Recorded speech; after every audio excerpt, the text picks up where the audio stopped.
Hi guys, I hope that you guys are doing fine and the preparation is also going well. Just as promised, I am back with a video lecture on Seamus Heaney's The Readers of Poetry.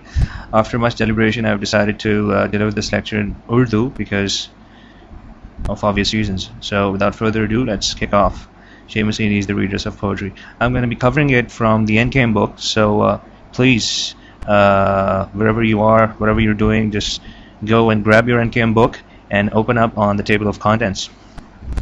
So table of contents में अगर आप देखें तो इसमें हम chapter 3, 4 और 5 करेंगे. Chapter 6 और चैप्टर 7 ये आप खुद पढ़ लेंगे, आपको समझ आ जाएगा. चैप्टर 3 है पेज 9 से पेज 11 तक, The Readers of Poetry and Introduction. The good thing about video lectures is that you can rewind, pause at your convenience. So sometimes you may lag while listening to this video lecture. So I would advise you that if whenever you lag, you could always go back and start it over from whichever point you started missing out on the lecture. So अगर पीछे रह जाएं, अगर मैं तेज़ हूँ तो rewind कर सकते हैं आप, वीडियो पर डाउनलोड भी कर सकते हैं आप, अपने कंप्यूटर पे सेव कर सकते हैं. वो डाउनलोड कैसे करना है यूट्यूब से? I think there are so many websites out there that explain how to download videos on YouTube. Chapter 3, The Readers of Poetry and Introduction. सारे पैराग्राफ नहीं पढ़ेंगे, सिर्फ एसेंस को देखेंगे कि है क्या इसमें. रीडर्स, बात करते हैं रीडर्स होता क्या है. रीडर्स का मतलब है कि किसी चीज़ को ठीक करना, रिपेयर करना. अब रीडर्स ऑफ पोइट्री टाइटल ऐसा लगता है ऐसे है कि इसका मतलब बन रहा है पोइट्री को ठीक करना, लेकिन एक्चुअली इसका मतलब ये नहीं है जो सेमस हीनी ने लिया है. सेमस हीनी ने मतलब लिया है रीडर्स बाय पोइट्री, यानी कि पोइट्री के ज़रिए किसी और चीज़ को ठीक करना. इसका मतलब है पोइट्री के ज़रिए क्या क्या चीज़ें ठीक की जा सकती हैं. तो सेमस हीनी कहता है कि पोइट्री के ज़रिए आपकी ज़िंदगी में, हमारी ज़िंदगी में, रियल लाइफ में जितने भी प्रॉब्लम्स हैं हम उनको ठीक कर सकते हैं. रीडर्स बाय पोइट्री होना चाहिए था इसका टाइटल. रीडर्स ऑफ पोइट्री वो भी सेंस ली है सेमस हीनी ने in the middle of the book, in the middle of the essay. वो ये कहता है कि रीडर्स ऑफ पोइट्री यानी कि पोइट्री को भी ठीक करना है हमने. पोइट्री को कुछ लोग हैं जो लिमिटेड पर्पसेस के लिए यूज़ कर रहे हैं, सिर्फ पॉलिटिकल सिनारियो में पॉलिटिकल एक्टिविस्ट्स इसको प्रोपेगेंडा के तौर पे यूज़ कर रहे हैं, तो ये यूज़ को शन करना चाहिए हम सबको. This is not the only use for poetry. Poetry का स्कोप बहुत वाइड है, तो इसी तरह हमने पोइट्री को भी ठीक करना है अकॉर्डिंग टू सेमस हीनी. पोइट्री का सही इस्तेमाल करना है, पोइट्री को ठीक तरीके से यूज़ करना है. रीडर्स बाय पोइट्री के पोइट्री के जरिए कौन कौन सी इल्स हैं जिनको ठीक किया जा सकता है. रीडर्स ऑफ पोइट्री यानी कि पोइट्री को बजाते खुद पोइट्री को कैसे ठीक किया जा सकता है अगर उसमें कोई कॉम्प्लेक्सिटी है. तो शुरू करते हैं. Chapter 3, the readers of poetry and introduction. पहली दो लाइनें पढ़ता हूँ. Poetry demands a creative freedom and a sense of social obligation felt by the poet as a citizen. No need to explain these two lines. Next paragraph की पहली दो lines पढ़ता हूँ. This triggered the questioning of the poet's responsibility and the role of poetry as a whole. सारा झगड़ा इस बात का है कि पोइट्री का मकसद क्या है. ये जो ऐसे उसने लिखा है बेचारे सेमस हीनी ने, वो इसीलिए लिखा है क्योंकि लोग क्रिटिक्स जो हैं कुछ वो इल्ज़ाम लगाते थे कि पोइट्री का कोई फ़ायदा नहीं है, पोइट्री फजूल चीज़ है. और सबसे पहला इल्ज़ाम लगाया था प्लेटो ने, वो पीछे जो सम BC. तो उसने कहा था कि पोइट्स जो होते हैं वो लायर्स होते हैं. पोइट्री एक इमेजिनेटिव आइडल मेंटल लग्जरी है, कोई फ़ायदा नहीं है इसका. पोइट्स आइडल वर्ल्ड में रहते हैं, प्रैक्टिकलिटीज़ का उनको इल्म नहीं होता रियल वर्ल्ड में की प्रैक्टिकलिटीज़ का. They not practical people. उसके बाद आगे भी बड़े क्रिटिक्स आए, वो कहते हैं पोइट्री का फ़ायदा क्या है, प्रैक्टिकल होनी चाहिए. पोइट्स क्या करते हैं, सोचते हैं और लिख देते हैं जिसकी कोई प्रैक्टिकल वैल्यू भी नहीं होती. ठीक है ना. तो सेमस हीनी डिफेंड करेगा, सेमस हीनी कहेगा नहीं, प्रैक्टिकल एस्पेक्ट है पोइट्री का. पोइट्री का एस्थेटिक एस्पेक्ट भी है, जैसे कि ऑस्कर वाइल्ड ने कहा था कि आर्ट जो है वो सिर्फ एस्थेटिक पर्पस के लिए होती है. आर्ट को उसकी यूटिलिटी के पॉइंट ऑफ व्यू से नहीं देखना चाहिए. वो भी याद रखिएगा उसमें द इम्पोर्टेंस ऑफ बिगिनर्स के हवाले से. और सेमस हीनी कहता है कि ये एक आर्ट फॉर्म भी है, एस्थेटिक पर्पस के लिए भी इसका यूसेज है और इसकी यूटिलिटी भी है, प्रैक्टिकल यूटिलिटी. आगे देखेंगे वो क्या कहता है. तो क्वेश्चन यही है कि पोइट्री का यूज़ क्या है. मीनिंग की हेडिंग पे आए. Meaning, last paragraph on this page, page 9 on my book. By redress Heaney means reparation, satisfaction और compensation for a wrong sustained. तो रीडर्स से जो हीनी का मतलब है रेपरेशन यानी कि रिपेयर करना, ज़ाहिर कोई चीज़ टूटी हुई है वही रिपेयर होगी ना. सेटिस्फैक्शन और compensation for a wrong sustained, अगर कोई ख़राबी आ गई है, कोई रॉन्ग, कोई गलती हो गई है तो उसको कॉम्पनसेट कैसे किया जाए.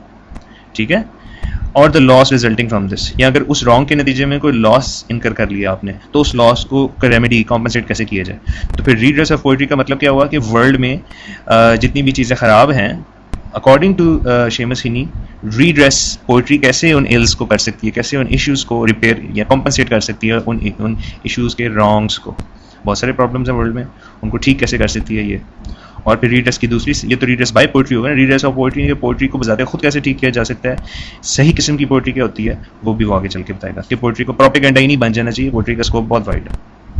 If used in the form of a verb, readers refers to raise again to an upright position.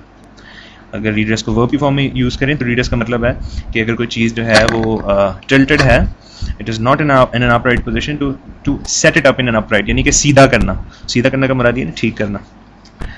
Next page, it also corresponds to set up again, restore, re-establish.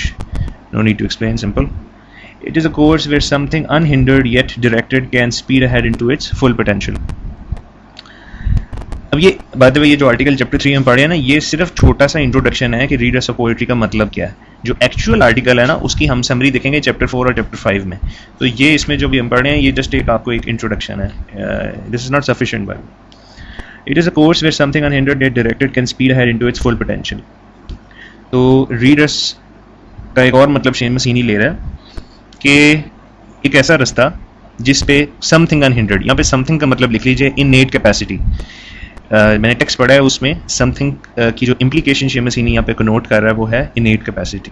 इनेट capacity ये खुद आदात सलाहियतें जो होती हैं, जब आप पोइट्री करते हैं तो क्या चीज़ पेपर पे आ जाती है, आपकी यहाँ की खुद आदात सलाहियतें, इनेट कैपेसिटीज़ जो होती हैं वो आप पेपर पे प्रोड्यूस करते हैं। तो इनेट कैपेसिटी अनहिंडर्ड यानी कि विदाउट एनी हिंड्रेंस, अंदर से यहाँ से, या डायरेक्टेड, उसको एक रास्ता मिल जाता है इनेट कैपेसिटी को, can speed ahead into its full potential, और उसको अपना पोटेंशियल शो करने की अपॉर्चुनिटी मिलती है। और वो अपॉर्चुनिटी अपना पोटेंशियल शो करती है इनेट कैपेसिटी किस फॉर्म में, जब बंदा लिख लेता है वो पोइट्री पेपर पे आ जाती है, फुल पोटेंशियल उसका इन रिटन फॉर्म आ जाता है। ज़्यादा डिटेल्स इधर रहेगी, जब तक वो आप उसको लिखेंगे नहीं तो वो पता कैसे चलेगा उसका फुल पोटेंशियल तो अचीव ना, वो अगर इधर ही रही।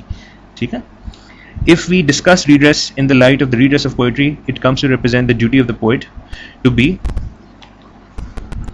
Responsible and publicly accountable.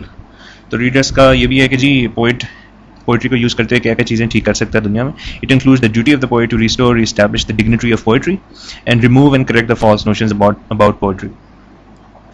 देखा पहला जो अभी आपने पिछली लाइन में देखा कि पोइट्री के जरिए दुनिया में क्या क्या चीज़ें जिनको ठीक कर सकता है, और इस लाइन में जो भी मैंने पढ़ी है इसमें हमने देखा कि पोइट्री को कैसे ठीक किया जा सकता है। पोइट्री भी खराब हो रही है, लोग पोइट्री को जस्ट प्रोपेगेंडा बनाया हुआ है लोगों ने, पॉलिटिकल एक्टिविस्ट या पॉलिटिकल माइंडेड पोइट्स। तो ये पोइट्री की डिग्निटी को कैसे रिस्टोर किया जाए, पोइट्री को कैसे रिपेयर किया जाए, उसने जो रॉन्ग या इल लॉस सस्टेन किया है उसकी इंटेग्रिटी को कैसे बहाल किया जाए। Hence the readers of poetry tends to bring consolation, compensation, comfort and reassurance. अच्छा जी, अगली heading questioning the role of poetry. तो आपको पता चल गया कि ऐसे किस चीज़ के बारे में, याद रखिएगा nature and purpose of poetry के बारे में। नेचर ऑफ पोएट्री का मतलब क्या है कि पोएट्री होती क्या है, पर्पस ऑफ पोएट्री, पोएट्री के जरिए क्या क्या काम आप दुनिया में ले सकते हैं। तो नेचर ऑफ पोएट्री, पोएट्री को ठीक कैसे किया जाए, और पर्पस ऑफ पोएट्री, पोएट्री का इस्तेमाल किधर किधर है। ज़रा दुनिया में बहुत सी जगहों पर इस्तेमाल है, एस्थेटिक भी और इल्स को ठीक करने के लिए भी। लेकिन इल्स जो है ना वो रिस्ट्रिक्टेड नहीं होने चाहिए, वाइड स्कोप है पोएट्री का, सिर्फ पॉलिटिकल सिनारियो में नहीं होना चाहिए, किसी एक पर्टिकुलर पॉइंट ऑफ व्यू, एक पर्टिकुलर पॉलिटिकल पार्टी के एजेंडे को नहीं रिप्रेजेंट करना चाहिए। पोइट्री जो है अगर पॉलिटिकल भी पॉइंट ऑफ व्यू देना चाह रहे हैं हम तो फिर आगे बताएगा कि कौन सा point of view, political point of view poetry के थ्रू आप वॉइस कर सकते हैं। अच्छा जी, तो आप ऐसे का थोड़ा बहुत आइडिया हो गया कि पोइट्री की रिस्पॉन्सिबिलिटी क्या है, पोइट की रिस्पॉन्सिबिलिटी क्या है, पोइट्री का मकसद क्या है, ये इसके बारे में ऐसे है। तो क्वेश्चन यही है भाई कि पोइट्री को कैसे यूज़ करेंगे, क्या यूज़ है। एलिगेशन क्या था क्रिटिक्स की तरफ से, प्लेटो और उसके बाद जो है कि जी पोइट्री का इस्तेमाल कोई नहीं है, ये तो फारिग लोग हैं, बेले लोग हैं, पोइट्री लिख के बैठ जाते हैं। ठीक है ना, आपको पता ही है कि ये बात ठीक है, पोइट्री शायरों को क्या कोई समझता है कुछ। अच्छा जी, तो क्वेश्चन ये कि प्रैग्मेटिक एक्टिविटी है या क्या ये एस्थेटिक एक्टिविटी है, ये भी है क्वेश्चन।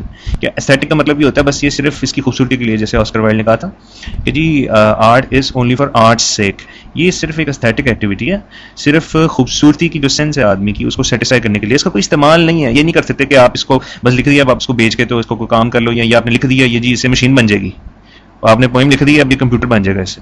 ठीक है, ऐसा कोई प्रैक्टिकल यूज़ है नहीं, ये जो आपने लिख दिया इससे ये मसला हल हो जाएगा। एक तो ये होगा ना एस्थेटिक, लेकिन शेर में से नहीं कहते नहीं एस्थेटिक बेनिफिट भी है इसका, यानी कि एक तो आपके इंसान के अंदर ना एक नीड होती है एस्थेटिक सेंस को सेटिस्फाई करने की। आपको पता है कि खूबसूरत चीज़ें अच्छी लगती हैं आपको, इसका मतलब है नीड है हर बंदे में, एस्थेटिक सेंस की नीड है खूबसूरत चीज़ों को देखने की, वो सेटिस्फाई हो जाती है। तो पोइट्री, कुछ लोग हैं ना पोइट्री पढ़ी जाती है करें वाह क्या बात है, एस्थेटिक सेंस उसकी सेटिस्फाई हुई है, तो पोइट्री का पर्पस तो हो गया ना, फिर खुश तो कर रही है ना आपको, फायदा क्या देखना, बंदा खुश हो गया, यही बहुत है। और दूसरा ये है कि प्रैग्मेटिक, क्या एप्लीकेशन पोइट्री की वर्ल्ड में क्या है, तो ये इसके बारे में ऐसे है। फिर ये है कि पोइट्री क्या दुनिया में मसले कुछ ऐसे हल कर सकती है? प्लेटो तो कहता था ये पोइट्री फारिग है, पोइट्री कुछ भी नहीं है, कोई फायदा नहीं है इसका। तो ये भी शेमस इनी बताएगा कि हाँ बहुत सारी कम्प्लेक्सिटीज हैं, मिजरीज हैं रियल वर्ल्ड की, पोइट्री उनको हल कर सकती है। तो यही तो फायदा है भाई, सिंपल सी बात है यार कि आपके पास कुछ भी ना हो, ठीक है ना, लेकिन इट डजेंट मैटर, मैटर करता है कि आप सोचते कैसे हैं। एक बैगर है, ठीक है, लेकिन if he thinks like a prince, if in his mind he is the king of the world and he is contented over it, वो खुश है उस पर, तो खत्म हो गई गेम। वो बैगर भी है लेकिन वो कंटेंटेड है क्योंकि अपने माइंड में अपने आप को प्रिंस समझता है। तो पोइट्री भी यही है ना कि अब दुनिया में तो आइडियल कुछ भी नहीं है, इम्परफेक्ट है सब कुछ, लेकिन पोइट्री में आप एक आइडियल वर्ल्ड दिखा के कॉन्सोलेशन मिल जाती है इंसान को। पोइट्री में आप दुनिया की इम्परफेक्शंस को रिमूव कर देते हैं। रोमांटिक पोइट्री जब आप पढ़ेंगे पार्ट 2 में तो उसमें यही है, और मैं तो वैसे ही सप्ली आई थी तो मैंने 2 दफ़ा पढ़ी है पोइट्री, हो सकता है कि आपको पोइट्री भी मैं ही पढ़ाऊँ पार्ट 2 में। तो रोमांटिक पोइट्स जो हैं वो दुनिया को आइडियल फॉर्म में प्रेजेंट करते हैं। जब आप चीज़ों को आइडियल फॉर्म में देखते हैं, ड्रामा क्या होता है, ये मूवीज़ जो आप देखते हैं आइडियल ही होता है ना, हर चीज़ आइडियल दिखाई जा रही है मूवीज़ में। जब आप उसको देखते हैं तो एक कॉन्सोलेशन मिलती है आपको कि चलो आप तो नहीं वो कर सकते लेकिन आप उनको देखते हो। पोइट्री भी आपको एक आइडियल वर्ल्ड दिखाती है, आपको सेटिस्फेक्शन मिलती है क्योंकि दुनिया में वो पॉसिबल नहीं लेकिन इमेजिनेशन में पॉसिबल है। ठीक है जनाब, तो पोइट फारिग लोग होते हैं, उनका कोई फायदा भी होता है। शेमस इनी तो कहता है कि फायदा होता है क्योंकि वो खुद पोइट था तो जरा पोइट्स की साइड लेनी है। ये तो नहीं ना कह सकता कि फारिग होते हैं मैं भी फारिग हूँ, ठीक है ना।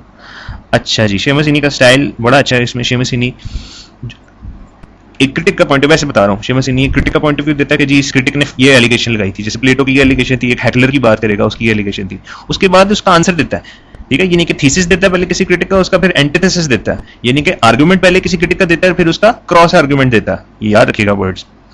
उसके बाद कंपैरिजन एंड कॉन्ट्रास्ट, अपने आर्गुमेंट को और क्रिटिक के आर्गुमेंट दोनों को कंपैरिजन और कॉन्ट्रास्ट भी करता है। फिर किसी क्रिटिक का अगर सपोज एलिगेशन उठाता है ना कि जी इस फलाने ने ये कहा कि पोइट्री तो फारिग है, उसके बाद एक और ऐसा भी क्रिटिक उठाता है कि जो कि कहता है कि पोइट्री बड़ी फिट चीज है, ठीक है, पता है जो पोइट्री के खिलाफ है, एक क्रिटिक उठाता है जो पोइट्री के हक में है और दोनों की बात बता देता है, ठीक है। और फिर ज़ाहिर है खुद साइड तो वही लेगा ना जो वो उस क्रिटिक की जो उस पोइट्री के हक में।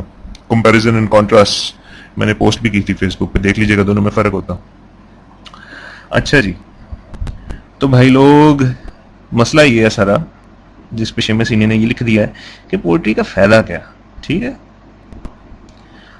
तो अकॉर्डिंग टू शेमस इनी, ये पेज नंबर 11 पे जाएं, सेकंड पैराग्राफ की 4th लाइन है, 3rd लाइन है, he wants to profess the surprise of poetry as well as its reliability. तो कहता है भाई पोइट्री के दो जो हैं पर्पसेस हैं, ये सरप्राइज भी करती है आपको और ये रिलायबल भी है, ठीक है। क्या मतलब है इसका, देखें, अगर आप पोइट्री को लिमिट कर दें कि पोइट्री सिर्फ इंसान के पॉलिटिकल, सोशल, एथनिक, ठीक है, कल्चरल इश्यूज, इन इश्यूज को या जेंडर बेस्ड जो होते हैं इश्यूज उन्हीं को एड्रेस करेगी, ठीक है, तो आपने पोइट्री का स्कोप लिमिट कर दिया, ठीक है। पोइट्री का इमेंस स्कोप है, पोइट्री का स्कोप डिफाइन ही नहीं आप कर सकते, इनफाइनाइट स्कोप है। दुनिया की हर चीज़, क्योंकि दुनिया है इम्परफेक्ट, इसकी हर चीज़ जो इम्परफेक्ट है, जहाँ पे आप देखते हैं कि a patchwork needs to be applied, आप पोइट्री को यूज़ कर सकते हैं। Again, once again, I'm not delivering this lecture in English. Why? Because of you guys. I think I could be more helpful and more communicative if I deliver this in Urdu. That is why I'm doing it. I don't know if you're gonna like it or not. Okay. अच्छा, surprise. तो जब आप इसको किसी नए issue पे apply करते हैं, पोइट्री को ना किसी नए प्रॉब्लम पे अप्लाई करते हैं, तो जी सरप्राइज मिलता। इंसान सरप्राइज कब होता? जब उसको नई चीज पता चलती है, वो सरप्राइज होता है। आप दरख्त देखते हैं रोज, आप सरप्राइज नहीं होता, ठीक है ना, रोज जो देखते हैं, लेकिन अगर आप किसी दिन ऐसी कोई चीज देखते हैं जो आपने पहली दफा देखी, आप सरप्राइज होते हैं। पोइट्री का भी यही फंक्शन है, सरप्राइज करती है। नए नए टॉपिक्स, नए नए इश्यूज जब पोइट्स डिस्कस करते हैं ना, तो अगले कहते हैं वाह यार क्या पोएम लिख दी है, नई बात कर दी है इसने। दूसरा रिलायबिलिटी, कि पोइट्री रिलायबल भी है ऐसे प्रॉब्लम्स को हल करने के लिए जो कि ट्राइड एंड ट्रस्टेड सोल्यूशन जिसका पोइट्री प्रोवाइड करती है, पोइट्री रिलायबल है। मसलन कौन से प्रॉब्लम्स, नेशनलिस्टिक इश्यूज जो होते हैं, जैसे कि आयरिश फ्रीडम स्ट्रगल थी, ठीक है ना, उसमें पोइट्स ने पोइट्री को यूज़ किया। W.B. Yeats था, उन्होंने आयरिश फ्रीडम स्ट्रगल को बहुत ज़्यादा सपोर्ट किया। अल्लामा इकबाल है, उसने भी नेशनलिस्टिक पोइट्री लिखी, ठीक है, इस्लामिक कॉज को प्रमोट किया।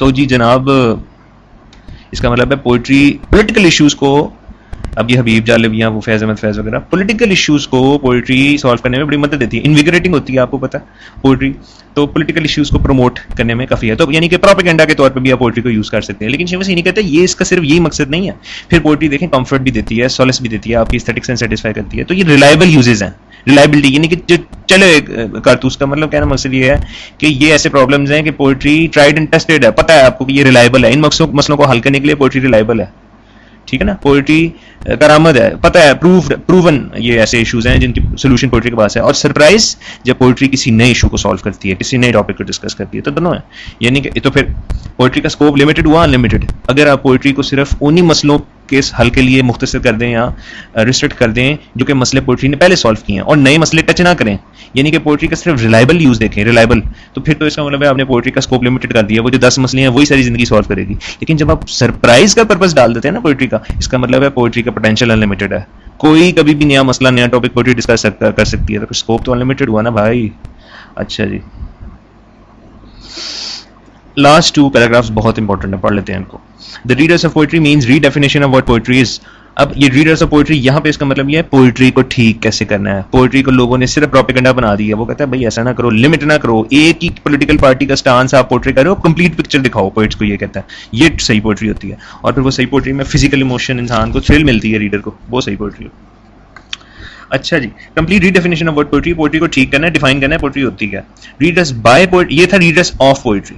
अब रीडर्स बाय पोइट्री की पोइट्री के जरिए चीजों को कैसे ठीक करना है, means what and how poetry can redefine in our social, political and cultural context. क्या क्या इन कॉन्टेक्स्ट में ठीक कर सकती है poetry. The reality which surrounds us. Heaney's lecture can be divided into 3 parts, 3 parts में डिवाइड कर सकते हैं भाई आप इसको। In the first part of his lecture, he presents arguments against poetry and then his own counter arguments in favor of poetry. जैसे पहले part में बताता है कि इस आदमी क्रिटिक ने ये एलिगेशन लगाया पोइट्री पे, लेकिन फलाने ने उसका जवाब ये दिया कि पोइट्री इतनी भी फारिग चीज़ नहीं है, तो आर्गुमेंट देता है, काउंटर आर्गुमेंट भी देता है, जवाब भी देता है हक में पोइट्री के। In the second part of his lecture he presents various redressing effects of poetry. दूसरे पार्ट में वो बताता है भाई कि पोइट्री कैसे चीज़ों को ठीक कर सकती है। रीड्रेसिंग इफेक्ट्स ऑफ पोइट्री का मतलब है कि पोइट्री दूसरी चीज़ों को कैसे ठीक कर सकती है, क्या क्या दुनिया के रियल लाइफ के मसले हैं। And elaborates what should be the functions of poetry, ये भी बताता है पोइट्री के मकासद क्या होने चाहिए, फंक्शंस क्या यूसेज होने चाहिए। In the last part of his lecture he discusses George Herbert the metaphysical poet as a perfect emblem of a true poet. आखिरी पार्ट में बताता है कि जॉर्ज हर्बर्ट भाई जो थे मेटाफिजिकल पोइट थे, जॉन डन के कंटेम्प्रेरी थे, वो भी मेटाफिजिकल पोइट है। तो ये भाई जो है ना कहता है कि ये वो भाई हैं जो कि सही पोइट्री करते हैं, बाकी फारिग हैं। अच्छा, वो ये कह रहा है कि ये जॉर्ज हर्बर्ट साहब जो है ना, जो पोइट्री मैं आपको बता रहा हूँ ना कि सही असली पोइट्री होती है, प्रोपेगेंडा पोइट्री नहीं है, शेमस ही नहीं करता। तो जो सही पोइट्री है जिसकी कैरेक्टरिस्टिक्स मैंने आपको बताई है कि जी ये वाइड स्कोप होता है, इसका हर इशू को डिस्कस कर सकती है। और एक और भी कैरेक्टरिस्टिक है आगे कि फोर्स ऑफ ग्रेविटी के अगेंस्ट जाना, यानी कि अगर आपको एक प्रेशराइजिंग फोर्स है, ठीक है, प्रेशराइजिंग फोर्स है, जैसे गवर्नमेंट है, गवर्नमेंट का एक स्टांस है और वो प्रेशर डाल रही है आप पे, तो आपने प्रेशर में अंडर प्रेशर नहीं आना, ठीक है, सब्जुगेट नहीं होना प्रेशर के। आपने अपनी जो यहाँ पे आपको चीज़ मिली हुई है, ठीक है ना, आपने अपनी इंटेलेक्ट से ये सोचना है कि गवर्नमेंट ठीक कह रही है, गलत कह रही है। अब गवर्नमेंट बाज़ का ठीक होती है, कभी भी गलत भी होती है, तो आपने कभी कभी वीकर साइड को भी सपोर्ट करना है, यानी कि वो माइनॉरिटी को भी सपोर्ट करना है। हर दफ़ा मेजॉरिटी की बात नहीं मानने लग जाना अपनी सेंस यूज़ करके। ये है कि पोइट्री चीज़ों को ठीक कैसे करती है, रीडर्सिंग इफेक्ट बाय पोइट्री। और इसमें आपने जज करना है एनालिटिकली, प्रॉपर्ली जज करके फिर साइड करना है वीकर साइड को। वीकर साइड का मतलब है, आप इसको ऐसे भी ले सकते हैं कि अगर मेजॉरिटी जो है वो रियल एक चीज़ का एस्पेक्ट देख रही है और वो गलत है, तो आप पोइट एक ऐसा एस्पेक्ट दिखाए जो कि अभी पॉसिबल नहीं है, इमेजिनरी एस्पेक्ट दिखाए, लेकिन इमेजिनरी एस्पेक्ट आइडियल हो। मिसाल के तौर पे इस मुल्क में जिसमें हम रहते हैं सब कुछ खराब है, ठीक है ना, मेजॉरिटी जो है वो पीपल्स पार्टी के साथ है और फलाना फलाना फलाना, ठीक है ना, जो सारे ट्राइड एंड टेस्टेड है उनके साथ है। लेकिन एक कुछ बंदे हैं जो विजन दे रहे हैं, जैसे कि इमरान खान है, वो विजन दे रहा है कि जी हम इसको ठीक कर लेंगे। अब पोइट जो है वो देखेगा मेजॉरिटी और देखेगा मेजॉरिटी तो सारी खराब की तरफ है। ये वर्ल्ड में, ये पाकिस्तान में देखे प्रॉब्लम नहीं है, तो वो एक पोइट उसको नहीं, मेजॉरिटी की साइड नहीं करेगा, वो माइनॉरिटी की साइड लेगा। माइनॉरिटी यानी कि एक ऐसे कंट्री, ऐसे पाकिस्तान का विजन जो लोग उसको सपोर्ट करते हैं, उन लोगों को सपोर्ट करेगा जो विजन देख रहे हैं, इमेजिनरी कॉन्सेप्ट दे रहे हैं, आइडियल पाकिस्तान का कॉन्सेप्ट दे रहे हैं। तो यानी कि वो रियलिटी की तरफ नहीं जाएगा, वो आइडियलिज्म की तरफ जाएगा पोइट। और ज़रा आइडियल चीज़ों की साइड कम ही होती है, कम ही लोग लेते हैं। ये तो वैसे मैंने एक एग्जांपल दिया, आप पेपर में इस तरह की ना ही दीजिएगा जैसे आपको समझाने के लिए दिया, ठीक है। तो रियलिटी के अगेंस्ट अगर वो इमेजिनरी या इमेजिन्ड रियलिटी को सपोर्ट करता है। अब रियलिटी तो आपको पता है ना रियल है, इमेजिन रियलिटी मेजॉरिटी है, इमेजिन रियलिटी जो है ना वो माइनॉरिटी ही उसको कंसीव कर सकती है, मेजॉरिटी नहीं देख सकती इमेजिन रियलिटी को, मेजॉरिटी रियल रियलिटी को देखती है। तो पोइट जो है वो इमेजिन्ड आइडियल रियलिटी को सपोर्ट करेगा, उसको वॉइस करेगा उस कंसर्न को अपनी पोइट्री में। ये भी आगे देखेंगे। जॉर्ज हर्बर्ट की बात कर रहे थे। जॉर्ज हर्बर्ट कहता है फिट बंदा, ठीक है, fulfilling and carrying out all the functions of poetry. इस बंदे को पता है कि सही पोइट्री क्या है, सही पोइट्री कैसे करनी है और पोइट्री के जरिए क्या क्या इश्यूज को डिस्कस करना है, ये जॉर्ज हर्बर्ट को ही पता है। शेमस नहीं कह रहे तो मान लेते हैं। चैप्टर 4 पे आ जाए, readers of poetry, arguments in defence of poetry. अब हमने जैसे कहा था कि ऐसे के 3 पार्ट हैं, तो पहले पार्ट में वो पोइट्री के अगेंस्ट जो एलिगेशंस लेवल किए हैं वेरियस क्रिटिक्स ने over the period of time, over history, वो उनको डिस्कस करेगा और फिर क्रॉस आर्गुमेंटेटिव वे में ऐसे क्रिटिक्स को डिस्कस करेगा जो कि साइड लेते हैं पोइट्री की, पोइट्री यूजफुल है, पोइट्री यूजलेस नहीं है, ठीक है। तो हम इसके 3rd पैराग्राफ पे चलते हैं चैप्टर 4 के। To affect the readers of poetry it is not necessary for the poet to be aiming deliberately at social और पॉलिटिकल चेंज, ठीक है। जरूरी नहीं है कि पोइट अगर पोइट्री के जरिए चीज़ों को ठीक करना चाह रहा है तो सिर्फ वो सोशल और पॉलिटिकल चेंज की बात करता रहे, पॉलिटिकल चेंज की बात करता रहे। मैंने कहा ना पोइट्री को लिमिट नहीं करना आपने, पोइट्री का वाइड इनफाइनाइट स्कोप है, ठीक है। Which of course does not mean that the poet dodges his civic responsibilities. Only that the poetry reconciles 2 orders, the practical and the poetic.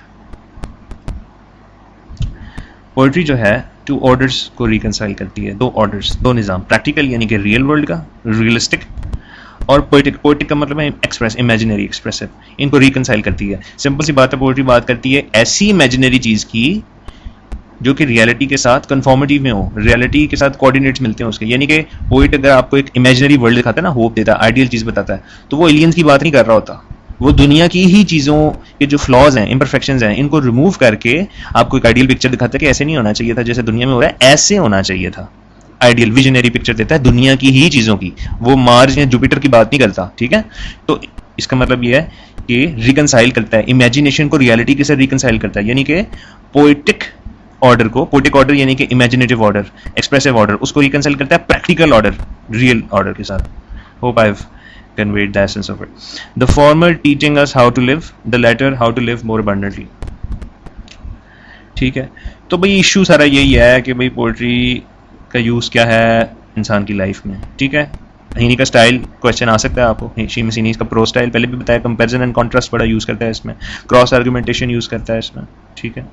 और क्रॉस आर्गुमेंटेशन बता दिया ना कि पहले पोइट्री के अगेंस्ट जो एक्यूजेशंस हैं दूसरे की या प्लेटो की उसको और दूसरों की, उनको डिस्कस करता है और फिर उनके जवाब में काउंटर क्रॉस आर्गुमेंट्स देता है पोइट्री की सपोर्ट में, ठीक है। अपने भी आर्गुमेंट्स देता है पोइट्री की सपोर्ट में। फिट बंदा है भाई, लेकिन रसल से ज़्यादा फिट कोई नहीं है। अच्छा जी, the first arguments against poetry come from Plato. हाँ जी, सबसे पहला बंदा जिसने कहा था ना पोइट्री फारिग होती है, वो प्लेटो भाई थे। Plato conceived this world as a world of illusions. Plato ने कहा था दुनिया ये इल्यूजन्स है, यहाँ पे दुनिया रियल नहीं है, ये दुनिया यानी कि रियल दुनिया कहीं और है। मैट्रिक्स वाली बात है, मैट्रिक्स में भी यही है ना कि ये वर्ल्ड रियल नहीं है, रियल वर्ल्ड कहीं और है, वही जहाँ पे वो नियो सो रहा होता है जब उसको जगाते हैं बाद में जाके, वैसे तो मैट्रिक्स में रह रहा होता है, matrix is the world of illusions. तो प्लेटो भी यही कहता है कि ये वर्ल्ड रियल नहीं है, रियल वर्ल्ड जो है ना वो आइडियल है, आइडियाज की फॉर्म में एग्जिस्ट करता है, गॉड के माइंड में एग्जिस्ट करता है।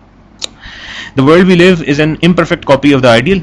ये जो वर्ल्ड जिसमें हम रहते हैं ये कॉपी है, इम्परफेक्ट कॉपी है आइडियल वर्ल्ड की। आइडियल वर्ल्ड जो है ना वो आइडियाज में एग्जिस्ट करता है, गॉड के माइंड में आइडियाज की फॉर्म एग्जिस्ट करता है, वो आइडियल है।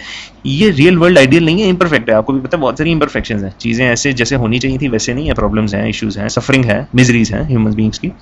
And copy of the ideal and perfect world existing in our ideas. तो वो आइडियल एंड परफेक्ट वर्ल्ड जो है वो सिर्फ आइडियाज की फॉर्म में एग्जिस्ट करता है, रियल वर्ल्ड की फॉर्म में एग्जिस्ट नहीं करता। आइडियल वर्ल्ड परफेक्ट वर्ल्ड है लेकिन सिर्फ आइडियाज, सोच की हद तक है, और वो भी आइडियाज हमारे आइडियाज या गॉड के माइंड में जो आइडियाज हैं उनकी फॉर्म में। Hence ideal means of the idea. No one is perfect in this world, we all strive to be perfect which we are actually not. Plato in his ideal republic would allow only those people who might take humanity to perfection. Plato ने लिखी थी Republic book, उसमें उसने एक ideal Republic की बात की थी, हमने पहले भी डिस्कस किया था, यूटोपिया को उसने डिफाइन किया था, एक्सप्लेन। तो रिपब्लिक में ना उसने आइडियल मुल्क में, आइडियल गवर्नमेंट में, आइडियल मुल्क में उसने कहा था कि पोइट्स नहीं होने चाहिए भाई। एक आइडियल मुल्क में पोइट का कोई काम नहीं है, इतना नफरत करता था वो पोइट से। और वो कहता था कि आइडियल रिपब्लिक में, आइडियल मुल्क में भाई वो लोग होने चाहिए जो इंसानों को would allow only those people who might take humanity to perfection. वो लोग होने चाहिए जो इंसानों को परफेक्शन, आइडियल वर्ल्ड की तरफ ले जाएं। मतलब अब सही बात है ना, world is real, world is not perfect, we are imperfect people, every one of us has flaws, और मेरे में तो बहुत ज्यादा है, आपको पता। तो आप में भी हैं, सब में है फ्लॉज, फ्लॉलेस कोई नहीं है, ठीक है, शायद गौरी साहब हों। अच्छा जी, तो the world we live is an imperfect copy of the ideal and perfect world. किधर चले गए भाई? No one is perfect in this world, कोई परफेक्ट नहीं है, we all strive to be perfect which we are actually not. तो उसने कहा कि ऐसे लोग होने चाहिए मेरी रिपब्लिक में जो कि इंसानों को परफेक्शन की तरफ ले जाएं, और उसने कहा यानी कि आइडियल की तरफ ले जाए। हम तो आइडियल नहीं है, ये दुनिया आइडियल नहीं है, परफेक्ट नहीं है, लेकिन कुछ लोग ऐसे होने चाहिए मेरी रिपब्लिक में जो कि इंसानों को आइडियल या परफेक्ट की तरफ ले जाएं। और उसने कहा पोइट के काम नहीं कर सकते, पोइट बातें करते हैं सिर्फ, ठीक है, झूठ बोलते हैं। पोइट्री कहता था पोइट्री झूठ होती है, बकवास होती है, ठीक है ना। अच्छा जी, according to Plato the poets take us away from the ideal. Plato कहता था कि पोइट्स जो हैं बजाय इंसानों को या ह्यूमैनिटी को आइडियल या परफेक्ट वर्ल्ड की तरफ लेके जाने के, वो उल्टा काम करते हैं, वो इंसानियत को बिगाड़ देते हैं, इमोरल कर देते हैं लोगों को, पोइट्स अपनी पोइट्री से। So he does not allow poets to be the part of his republic. तो उसने कहा आइडियल रिपब्लिक जो है, आइडियल मुल्क जो है, उसमें पोइट्स नहीं होने चाहिए, ठीक है, वरना वो आइडियल नहीं होगा। इतना स्ट्रिक्ट जो है एलिगेशन है पोइट्स के against. On the other hand Aristotle, इस पैराग्राफ को मैं वैसे उर्दू में बता देता हूँ कि भाई प्लेटो का स्टूडेंट था एरिस्टोटल, उसने अपने टीचर से ना डिसएग्री किया। उसने कहा भाई आप होंगे मेरे टीचर, मैं आपकी बड़ी रिस्पेक्ट करता हूँ, लेकिन डिसएग्री करता हूँ आपसे। आप कहते हैं पोइट फारिग होते हैं, मेरे ख्याल में पोइट्स बड़े विजनरी होते हैं। पोइट्स, आप कहते हैं पोइट इंसानों को आइडियल परफेक्ट से दूर ले जाते हैं, मैं तो कहता हूँ भाई पोइट्स इंसानों को आइडियल के करीब ले जाते हैं। विजनरी जो होते हैं, सोच में आइडियल वर्ल्ड कंसीव करते हैं, इंसानों को दिखा देते हैं, ठीक है। और पोइट्स, एरिस्टोटल कहता था कि बैलेंस क्रिएट करते हैं सोसाइटी में। पार्ट 2 में आप पढ़ेंगे, एरिस्टोटल ने जो पोएटिक्स बुक लिखी है उसमें भी यही बातें हैं, ठीक है, थ्योरी ऑफ इमिटेशन है।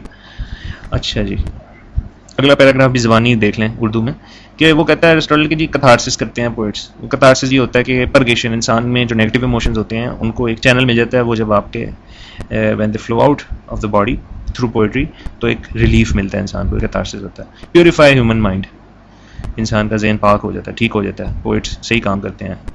तो एरिस्टोटल का पोइट्स का तो बड़ा फायदा है, ठीक है। जो नेगेटिव पैशंस हैं आपके, जब आप पोइट्री करते हो, नेगेटिव पैशंस आपके खत्म हो जाते हैं, कंफ्यूजन खत्म हो जाती है आपकी। इसके मुझे भी करनी चाहिए पोइट्री। अच्छा जी, if we consider Plato for instance, he believe that poetry did not play, ये अब हम अगले पैराग्राफ में आ गए। If we consider Plato for instance, he believe that poetry did not play any positive and constructive role in the society, बता दिया। Plato accuse poetry of being impractical as it deals with the world of ideas. Plato ने, अच्छा ideal और ideas में फर्क है, याद रखिएगा। आइडियल परफेक्ट होती है, आइडियाज जो है वो जनरल आइडियाज, आइडिया परफेक्ट भी चीज का भी हो सकता है, इम्परफेक्ट चीज का भी, लेकिन आइडियल हमेशा परफेक्ट चीज होती है। प्लेटो ने कहा यार ये पोइट्स तो ख्याली दुनिया में रहते हैं यार, क्या काम है इनका, ख्यालों में सोए रहते हैं, तो प्रैक्टिकल तो ना होए, बातें बहुत करते हैं, काम कुछ नहीं करते, ठीक है ना। तो प्लेटो accused poetry of being impractical as it deals with the world of ideas, ख्याली दुनिया में रहते हैं पोइट्स से। He believed that theoretical ideas or imaginary concepts cannot affect or make a man a better citizen, ख्याली बातों से इंसान का कोई फायदा नहीं हो सकता, ठीक है। पोइट्री का वो ख्याली बात ही समझता था, प्रैक्टिकल नहीं था। बेटर सिटीजन नहीं बन सकता इंसान, यानी कि पोइट्स जो हैं वो इमोरलिटी पे ह्यूमन बींग्स को ले आते हैं, ठीक है, इमोरल बना देते हैं इंसानों को थ्रू देयर इमोरल पोइट्री। अगला पैराग्राफ जो है हम छोड़ देते हैं, उर्दू में बता देता हूँ आपको कि प्लेटो ने क्या कहा। प्लेटो ने ये कहा भाई कि ये वर्ल्ड तो आइडियल नहीं है, परफेक्ट नहीं है। तो आइडियल और परफेक्ट वर्ल्ड किधर है? गॉड के माइंड में, आइडियाज की फॉर्म में, ख्यालों में एग्जिस्ट करता है, रियल वर्ल्ड में नहीं एग्जिस्ट। तो इसका मतलब रियल वर्ल्ड क्या है? आइडियल वर्ल्ड की इम्परफेक्ट कॉपी है, परफेक्ट कॉपी नहीं, इम्परफेक्ट कॉपी है आइडियल वर्ल्ड की, जो कि परफेक्ट है। ये कॉपी है उसकी, ठीक है, फोटो कॉपी कर लो भाई। और जब आप पोइट्री करते हो, ठीक है, ये याद रखिएगा, पार्ट 2 में पोइटिक्स में ये सारे आइडियाज ये यूज होने। जब आप पोइट्री करते हो तो आप क्या करते हो? आप दुनिया को ही रिप्रेजेंट करते हो ना अपनी पोइट्री में, ऐसे ही है ना, दुनिया की चीज़ों को डिस्कस करते हो। तो इसका मतलब है आप दुनिया की कॉपी कर रहे हो पोइट्री में। आपने कोई पोइम लिख दी है दुनिया की किसी चीज़ पे, तो वो दुनिया की चीज़ तो ना हुई, उसकी कॉपी है, वर्ड्स की फॉर्म में किसी चीज़ की कॉपी है। मैं अगर पोइम लिख दूँ लैपटॉप पे, तो लैपटॉप नहीं हुआ, लेकिन लैपटॉप की कॉपी आ गई इस पोइम में। तो इसका मतलब है कि फिर आइडियल परफेक्ट वर्ल्ड की कॉपी ये रियल वर्ल्ड था, और इस रियल वर्ल्ड की कॉपी पोइम आ गई तो भाई 2 दफ़ा कॉपी हो गई, तो 2 दफ़ा वैसे ही आप फोटो कॉपी करें तो रंग उड़ जाता है। पहली कॉपी तो फिर थोड़ी ठीक होती है, तो समझ गए। तो दूसरी जो कॉपी आप निकालते हैं ना, कॉपी की कॉपी आप निकालते हैं, वो और घटिया चीज़ होती है, ठीक है ना। जो ओरिजिनल चीज़ ओरिजिनल ही होती है, फोटो कॉपी की बात कर रहा हूँ। तो इसका मतलब है आइडियल वर्ल्ड ही आइडियल है, ओरिजिनल है, उसके बाद ये वर्ल्ड उसकी इम्परफेक्ट कॉपी है, और इसकी कॉपी पोइम की फॉर्म में पोइट्स ने जो लिख दी, तो इसका मतलब पोइट्री फिर इस वर्ल्ड की इम्परफेक्ट कॉपी हुई, ठीक है ना, और डिटीरियरेट होगी ना क्वालिटी में। इस वजह से प्लेटो को नहीं पसंद थी पोइट्री, जबकि एरिस्टोटल ने इसको निगेट किया। एरिस्टोटल ने कहा नो नो टीचर आप मेरे होंगे, बड़ी रिस्पेक्ट करता हूँ, लेकिन डिसएग्री करता हूँ, जैसे मैं और इस सबसे कभी कभी करता हूँ, लेकिन रिस्पेक्ट बहुत करता हूँ। अच्छा जी, poetry makes man irrational and encourages impracticality and emotions to take over, ये प्लेटो कहता था ना। नेक्स्ट पैराग्राफ पे मैं पहुंच गया। तो Plato also believe that poetry encourages moral degradation, morally बंदा डिग्रेडेड हो जाता है, यानी कि इमोरल हो जाता है अकॉर्डिंग टू प्लेटो, ठीक है। नेक्स्ट पेज पे आ जाए 14 पे, उर्दू में बता देता हूँ आपको कि चल पढ़ ही लेते हैं। इसकी सेकंड लाइन में देखें, since times immemorial professors of poetry, जहाँ पे मैं तेज हूँ रिवाइंड कर लीजिएगा। Since times immemorial professors of poetry apologists for it have been trying to prove and show the present use of poetry, बड़े लोगों ने ट्राई किया हिस्ट्री में पोएट्री के फायदे गिनवाए। जरा जहाँ पे पोएट्री के क्रिटिक्स हैं वहाँ पे सपोर्टर्स भी हैं, ठीक है ना, होता है हर जगह। एक चीज़ को लोग कुछ लाइक करते हैं, कुछ नहीं भी लाइक करते। तो कुछ लोगों ने सपोर्ट करने की कोशिश की है भाई, ये दिखाने, सपोर्ट कैसे करेंगे, ये दिखा के ना, नहीं भी पोएट्री फारिग चीज़ नहीं है, फारिग लोग नहीं है पोएट, बल्कि बड़े फायदे की चीज़ है ये। They have been explaining how poetry's existence as a form of art relates to our role and existence as citizens of society. तो उन लोगों ने ये दिखाने की कोशिश की है, सपोर्टर्स ने, अपॉलोजिस्ट्स ने, डिफेंडर्स ने, कि इसका ताल्लुक है हमारी लाइफ के साथ। प्लेटो कहता था कोई ताल्लुक नहीं है पोएट्री का इंसान की ज़िंदगी के साथ, कोई रोल नहीं प्ले कर सकती। लोगों ने कहा भाई है। अच्छा जी, ये खुद पढ़ लीजिएगा। इसके आगे तो ये फिलिप सिडनी का एक कोट है, उसको आगे चलें। Heaney presents another aspect of poetry. Heaney भाई बताते हैं पोएट्री का एक और aspect, it teaches as well as become the source of delight. तो Heaney कहता है भाई 2 फायदे तो पोएट्री के मैं अभी गिनवा रहा हूँ, गिन लो। Teaches as well as it becomes the source of delight, आपको सिखाती भी है और आप इंजॉय भी करते हो। कैसी बात है, यानी कि आपको लर्न भी, विजडम भी मिला और आपको डिलाइट भी मिली, इंजॉय भी किया आपने। कैसी बात है, 2 फायदे हो गए। अच्छा जी, उसके बाद through syllogism, logical argumentation, Heaney explains how Plato rejects poets and questions their role in an ideal society. तो वो yet he practices the highest form of poetic imagination.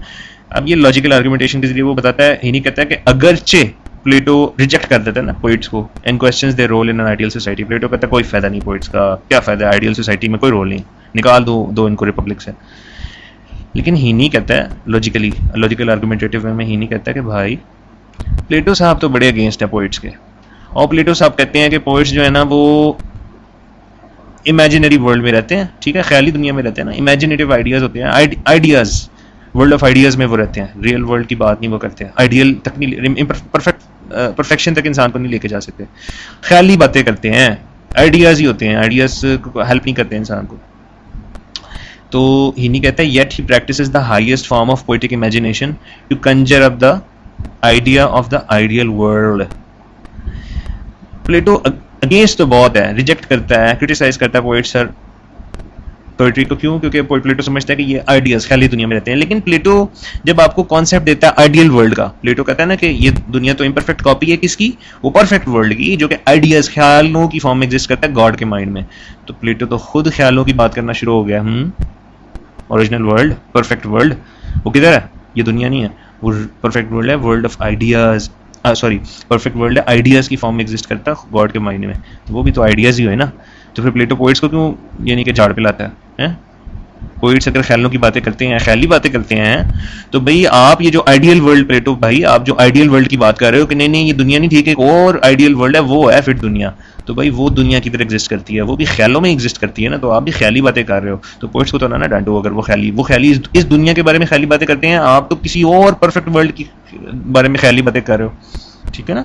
तो yet he practises the highest form of poetic imagination. Plato खुद भी poets को criticise करता है, तो प्लेटो खुद भी, कॉन्ट्रडिक्शन आ गई है प्लेटो भाई में, Heaney ने दिखा दिया कि practises the highest form of poetic imagination.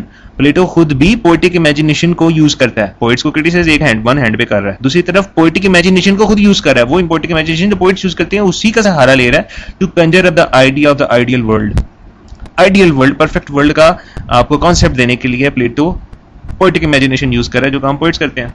तो फिर यार पोइट्स को तो ना यार डांटो, अगर तुमने भी वही काम करना है प्लेटो, ये ही नहीं जवाब दे रहा है उसके एलिगेशन का। तो this itself becomes contradictory to Plato's formal stance. ठीक है, प्लेटो साहब तो फिर ये नहीं कि काउंटर आर्गुमेंट आ गया प्लेटो के against. Hence, Plato's world republic is also a product of imagination, which is initially utilized by poetry to redress. अच्छा, हाँ, ये भी है। प्लेटो कहता था कि ये जो पोइम्स लिखते हैं ये आइडियाज होते हैं, ख्याली बातें होती हैं। तो ही नहीं कहता भाई प्लेटो साहब, ये जो आपने यूटोपिया का आइडिया दिया है, ये जो आपने आइडियल रिपब्लिक की बात की है, क्या ये ख्याली बातें नहीं है? बात तो जेन्युइन है भाई। तो ही नहीं छा गया यहाँ पे। सही कह रहा है कि प्लेटो जो है ना वो पोइट्स को तो क्रिटिसाइज कर रहा है, लेकिन तो प्लेटो ने अपनी रिपब्लिक एक बुक जो उसने लिखी उसमें उसने यूटोपिया की बात की, आइडियल वर्ल्ड की बात की, तो क्या वो एग्जिस्ट करता है? वो भी एग्जिस्ट नहीं करता, वो भी ख्याली बातें हो रही हैं। तो फिर पोइट्स को क्यों क्रिटिसाइज करता है इस बेस पे कि जी वो ख्याली बातें करते हैं? ठीक है ना। तो republic is also product of imagination which is initially utilised. अब इमेजिनेशन क्या है? Imagination is initially utilised by poetry to redress what is wrong और aggravating in the prevalent conditions of the world. Imagination, poets imagination को use करते हैं ना, तो क्यों यूज करते हैं? टू रीड्रेस, ठीक करने के लिए, व्हाट इज रॉन्ग और aggravating in the prevalent conditions. इस दुनिया में जो कंडीशंस हैं ज़रा रॉन्ग, बहुत सारे रॉन्ग्स हैं, इल्स हैं, एग्रीवेटिंग कंडीशंस हैं, ठीक है, बदतर हो रहे हैं हालात, ठीक है ना, उनको करेक्ट करने के लिए एक आइडियल पिक्चर देता है पोइट, ठीक है, काउंटर रियलिटी देता है इमेजिनेशन के थ्रू, अपनी पोइट्री के थ्रू पोइट इस दुनिया में जो फ्लॉज हैं उनको ठीक करने की कोशिश करता है। ये है फायदा पोइट्री का। तो प्लेटो भाई आप पोइट को फारिग ना समझें, ये ही नहीं का है। अच्छा जी, अब पोइट्री क्या है जी? एक लिटरेरी आर्ट है, आर्ट फॉर्म है, ठीक है ना, आर्ट फॉर्म है ना, जस्ट लाइक विजुअल आर्ट्स, ये जो आप ड्रामा वगैरह देखते हैं, तो पोइट्री की जो है वो एक आर्ट फॉर्म है, लेकिन लिटरेरी आर्ट है। कि जी ऑस्कर वाइल्ड ने आर्ट की बड़ा डिफेंस किया, ठीक है ना, आपने देखा होगा, कोई क्वेश्चन भी है भाई आर्ट फॉर आर्ट से, एस्थेटिसिज्म द बॉटसमी अर्नेस्ट में, और लोग कहते थे कि तुमने क्या लिख दिया, ठीक है, तुमने एक पीस ऑफ आर्ट दे दिया। द बॉटसमी अर्नेस्ट है तो एक कॉमेडी, लेकिन यार इसकी यूजफुलनेस नहीं है, प्रैक्टिकलिटी नहीं है इसकी।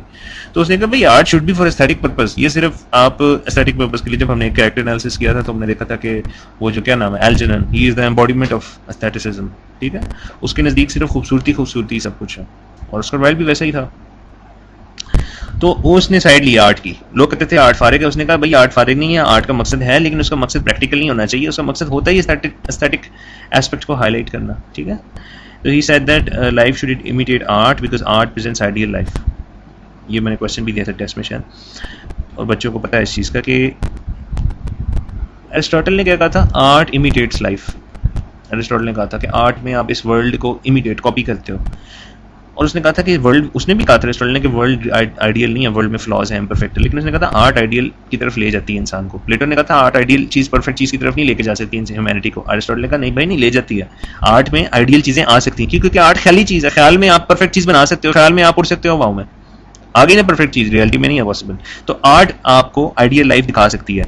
तो ऑस्कर वाइल्ड ने भी यही कहा कि फिर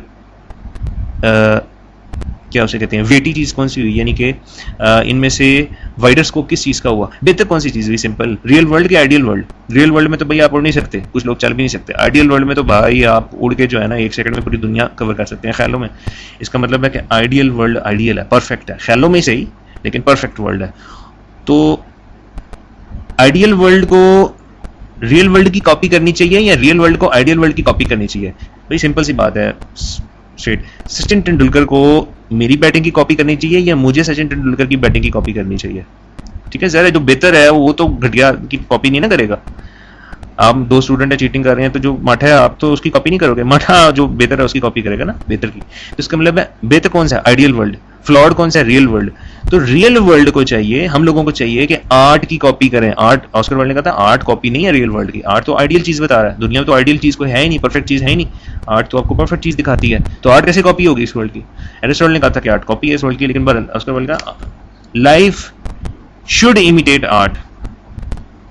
जिंदगी को चाहिए कि आर्ट की कॉपी करे, आर्ट में परफेक्ट चीजें हम दिखा देते हैं, आर्टिस्ट आपको पता है ऐसी छोड़ता है फिर, जो कि रियल वर्ल्ड में पॉसिबल नहीं है। फिल्में देख लें, छोड़ते हैं सारे उसमें इम्प्रॉबेबिलिटीज को कैसे, अब ये बॉटसमी अर्नेस्ट भी है ना, फार्स है, कितनी सारी इम्प्रॉबेबिलिटीज हैं उसमें, इसीलिए तो वो आर्ट है। रियल लाइफ में ऐसे नहीं हो सकता जितनी इसमें कोइंसिडेंसेस हैं, ठीक है। तो लाइफ शुड इमिटेट आर्ट, जिंदगी माठी है, आर्ट सुप्रीम है, आर्ट आइडियल परफेक्ट चीज़ दिखा देती है, लाइफ को चाहिए कि आर्ट को कॉपी करे इसका। तो फिर सुप्रीम किसकी वैल्यू हुई, लाइफ की क्या आर्ट की? आर्ट की, क्योंकि आर्ट परफेक्ट है, आर्ट परफेक्ट चीज़ दिखा सकती है, ठीक है। फिल्म में मूवी में आप परफेक्ट चीज़ देख सकते हो, बंदा उड़ता भी देख सकते हो आप, रियल वर्ल्ड में नहीं देख सकते। तो फिर सुप्रीम वैल्यू किसकी हुई? आइडियल वर्ल्ड की, चाहे वो माइंड में ही है, चाहे वो जल ही है, ठीक है। Art is life recreated by imagination and imagination ever conceives the imperfect. अच्छा, next paragraph. Slow I am as always. गोली मारो स्लो को भाई, समझ आनी चाहिए बच्चों को। अच्छा, the second argument against poetry comes in the form of governments and revolutionaries. प्लेटो ने अगेंस्ट पोएट्री आर्गुमेंट दिया, ये कोई फायदा नहीं, हेनी ने जवाब दे दिया उसका, बड़ा अच्छा जवाब दिया। अब जी, अब क्रॉस आर्गुमेंटेटिव स्टाइल है ना शेमस हीनी का, तो अब वो एक और एलिगेशन लगा रहा है, गवर्नमेंट्स और रेवोल्यूशनरीज की एलिगेशन है, ठीक है। वो भी पोएट्री को काफ़ी जो है ना क्रिटिसाइज करते हैं कि क्या फ़ायदा है इसका। हालांकि, ठीक है, हालांकि रेवोल्यूशनरी क्या होते हैं आपको पता है? इनकलाब जो लेके आने वाले होते हैं। तो मुझे आप ये बताएं कि इनकलाब लेने वाला पहले क्या करता है? पहले तो ज़हन में वो एक विजन देखता है, एक विजन देखता है। पाकिस्तान की बात कर रहे हैं एग्जाम्पल के तौर पे, ऐसे पाकिस्तान की विजन देखता है जो कि जिसमें सारे फ्लॉज जो है ना आजकल लोड शेडिंग वगैरह सब कुछ वो नहीं है, ख्याल देखता है, ख्वाब देखता है। अल्लामा इकबाल विजनरी था, ख्वाब देखा था। रेवोल्यूशनरी बंदा भी यही करता है। फिर उसके बाद वो जद्दोजहद कोशिश शुरू करता है, स्ट्रगल शुरू कर देता है उसको अचीव करने के लिए, रियलाइज़ करने के लिए अपनी ड्रीम को। आप सारे भी तो ड्रीमर्स है ना, हर बंदा ख्वाब देख रहा है कि हम क्लियर कर जाएंगे एग्जाम्स, और मेरी दुआ है कि सारे इंशाल्लाह क्लियर कर जाए, ठीक है। दुआएं तो सारे करते हैं, लेकिन हारते भी हैं कुछ लोग, जीतते भी हैं कुछ लोग। तो दुआ भी करें और फिर स्ट्रगल एफर्ट भी करें। अच्छा, रेवोल्यूशनरीज भी यही करते हैं। अच्छा, क्या कह रहा हूँ मैं, रेवोल्यूशनरीज जो हैं वो भी एक आइडियल कंसेप्शन होती है उनके माइंड में कि जी रेवोल्यूशन लेके आनी है, ऐसा मुल्क होना चाहिए। फ्रेंच रेवोल्यूशन था तो उसमें रेवोल्यूशन में आइडियल कंसेप्शन ऑफ फ्रांस थी ना रेवोल्यूशनरीज के माइंड में, वो फ्रांस को कैसा देखना चाहिए, वो रियल वर्ल्ड में तो नहीं होती ना। विजन हमेशा दिमाग में ही देखा जाता है। मैं एक ऐसा पाकिस्तान का सोच रहा हूँ जो कि बड़ा परफेक्ट हो जाए, ठीक है, अमेरिका बन जाए, इस तरह का परफेक्ट जी, सब सफाई वगैरह, लाइटें वगैरह, जॉब सबके पास, एंजॉय, तो वो तो मेरे दिमाग में ही है ना। रियल पाकिस्तान तो ऐसा नहीं है। तो ख्वाब तो वो भी देखते हैं। तो पोइट क्या करता है? पोइट तो पोइट्री लिखता है, पोएम लिखता है, तो वो भी ख्वाब भी होती है ना, ड्रीम आइडिया ही होता है ना उसका। वो रियल बात तो नहीं कर रहा होता, वो रियल वर्ल्ड जो है वो तो एक आपको इमेजिनरी क्रिएशन है पोएम जो है। रेवोल्यूशनरी कहते हैं पोएम का कोई फायदा नहीं है, जबकि रेवोल्यूशनरी खुद ख्वाब देखते हैं, ठीक है ना, रेवोल्यूशन लाने का ख्वाब देखते हैं कि जी ऐसा होना चाहिए। तो फिर both derive useful and practical responses from the world of imagination. कहते हैं कि पोइट्री का कोई फायदा नहीं क्योंकि पोइट्री ख्याली दुनिया है, लेकिन खुद ख्यालों का जो है ना यूज करते हैं, अपने जहन में ख्वाब देखते हैं ना एक आइडियल वर्ल्ड का, तो ख्याल की तरफ ही ख्याल का इस्तेमाल कर रहे हैं ना। फिर पोइट्री का क्यों बुरा कहते हैं? पोइट्स भी तो ख्याली बातें करते हैं ना। तो भाई रेवोल्यूशनरी तुम नहीं ख्वाब देख रहे एक ऐसी चीज का जो कि एग्जिस्ट ही नहीं करती, एक अच्छा पाकिस्तान का, लेकिन वो तो अभी नहीं है ना। तो ख्वाब तो देख रहे हो, इमेजिनरी बात कर रहे हो ना, इमेजिनेशन। तो फिर पोइट्स को तो ना बुरा करो जब तुम खुद भी इमेजिनेशन को यूज करते हो। कैसी बात है भाई, ये नहीं सब छा गए यहाँ पे। पहले तो उनको बोला कि जी ये बड़े क्रिटिसाइज करते हैं और उसके बाद जवाब ही दे दिया कि भाई क्रिटिसाइज करते हैं तो भाई तुम खुद भी तो ख्याली चीज़ों का सहारा लेते हो, पूरे रियलिस्टिक तो तुम भी नहीं हो, गवर्नमेंट्स भी और रेवोल्यूशनरीज भी दोनों ही। They compel the society to take on the shape of their imagination. यहाँ पे ही नहीं कहते कि रेवोल्यूशनरीज और गवर्नमेंट्स जो हैं उनकी एक चीज़ ठीक नहीं है, पोइट्स को भी इससे जो है बचना चाहिए। रेवोल्यूशनरीज गवर्नमेंट चाहती हैं कि जो अगली पार्टी है, यानी कि जो लोग हैं ना, सोसाइटी जो है, जो रेवोल्यूशनरी और गवर्नमेंट सोच रही है ना, उनकी ख्वाहिश होती है कि ज़्यादा से ज़्यादा लोग सपोर्ट करें उनको, ठीक है ना। गवर्नमेंट और रेवोल्यूशनरी अपनी सोच इम्पोज करना चाहते हैं वो लोगों पे। तो ही नहीं कहता पोइट का ये काम नहीं है, वरना तो प्रोपेगेंडा बन जाएगा ना। फिर पोइट्री नहीं रहेगी, प्रोपेगेंडा। अगर पोइट अपनी सोच नहीं, गवर्नमेंट की सोच या किसी रेवोल्यूशनरी पॉलिटिकल पार्टी की सोच इम्पोज करने लग जाए लोगों पे, तो यार फिर आप, ये तो प्रोपेगेंडा हो गया ना। पोइट को कंप्लीट पिक्चर दिखानी होती है, ठीक है। अगला पैराग्राफ खुद पढ़ लीजिएगा, उससे अगले में आए। To present a counter argument he quotes Wallace Stevens who says, Wallace Stevens जो है ना पोइट्स और पोइट्री के हक में थे और उनकी एग्जांपल वो देता है। वो कहते हैं, पोइट्री का फायदा बताते हैं Wallace Stevens, the nobility of poetry is a violence from within that protects us from a violence without. Wallace Stevens को कोट करते हैं इसलिए वो पोइट्री के हक में है, सपोर्टर है, पोइट्री डिफेंडर या अपोलोजिस्ट हैं पोइट्री के रोल के। वो समझते हैं पोइट्री की यूजफुलनेस है। वॉलेस स्टीवंस, क्या फायदा है पोइट्री का? वॉलेस स्टीवंस कहते हैं, the nobility of poetry is a violence from within that protects us from a violence without. Poetry की नोबिलिटी यानी कि पोइट्री की शराफत, नोबिलिटी के नोबल क्वालिटी, अच्छी क्वालिटी ये है, वर्चुअस क्वालिटी, कि ये अंदर की वायलेंस, अंदर का तूफान जो है जब आप लिख लेते हैं, जब आपको पता है पोइट जो होता है वो पोइम लिखने से पहले बड़ा परेशान होता है, ठीक है, क्योंकि उसने कुछ चीज़ क्रिएट करनी होती है। पोइट्री इज क्रिएशन, कोई नई चीज़ क्रिएट कर रहा है, वो परेशानी होती है उसको, वायलेंस होती है अंदर। लेकिन जब वो पोइट्री आ जाती है पेपर पे, ये भी पार्ट 2 में आप देखेंगे कि एक हमारे पोइट हैं टेड ह्यूज, उनकी एक पोइम है, उसमें भी क्रिएशन का प्रोसेस, जैसे कि आपने अभी यू आर शायद पढ़ी होगी, आई थिंक उसकी सिल्विया प्लैथ की, तो यू आर जो है उसमें भी यही है, क्रिएशन को हाईलाइट किया गया। Poetry is like a baby of the poet. जब आप क्रिएट करते हो तो अंदर की वायलेंस पेपर के थ्रू चैनल मिल गया, अंदर की वायलेंस को पेपर पे आपने उसको लिख लिया, आपकी अंदर की वायलेंस खत्म हो गई, ठीक है। आपने देखा पोएट्स बड़े बिकाम्ड लोग होते हैं, लिटररी जो लोग होते हैं ना वो बड़े काम, कूल एंड काम लोग होते हैं, composed, they maintain their composer, emotional, वो बहुत ज़्यादा गुस्से में नहीं आते, ठीक है, ठंडे लोग होते हैं। क्यों होता है? क्योंकि अपना जो अंदर का जो गुस्सा होता है या अपना जो एक्सप्रेस कर देते हैं ना, वो अंदर की वायलेंस को पोइम लिख के एक्सप्रेस कर देते हैं तो निकल जाता है, गुस्सा एक्सप्रेस करने से खत्म हो जाता है। वो बोल के नहीं करते, वो पोइम की फॉर्म में वो जो इमोशंस हैं उनके वायलेंट इमोशंस वो निकल आते हैं पोइम की फॉर्म में, तो वो एक्सटर्नल वायलेंस से बच जाते हैं। अब जो लोग लिटरेरी नहीं है, जो पोइट्स नहीं है, राइटर्स नहीं है, एक्सटर्नली वो वायलेंट होते हैं, ठीक है ना, लड़ाई कर लेते हैं फटे शटे करके, ठीक है, लड़ाई हो जाए, मुक्के चुक्के हो जाए, तो इसका मतलब है इंटरनल वायलेंस जो है पोइट्री आपको, पोइट्री क्या है? आपकी इंटरनल वायलेंस है। जब आपकी इंटरनल वायलेंस पोइट्री की फॉर्म में निकल गई, बाहर आ गई, तो इसने आपको एक्सटर्नल वायलेंस, ठीक है, उससे बचा लिया। यानी कि आप लड़ाई वगैरह नहीं, अपने इमोशंस को, नेगेटिव इमोशंस को वर्बली एक्सप्रेस नहीं करेंगे, यानी कि आप लड़ाइयाँ नहीं करेंगे, तो एक्सटर्नल वायलेंस से आपको बचा लिया, तो ये फायदा हो गया ना पोइट्री का।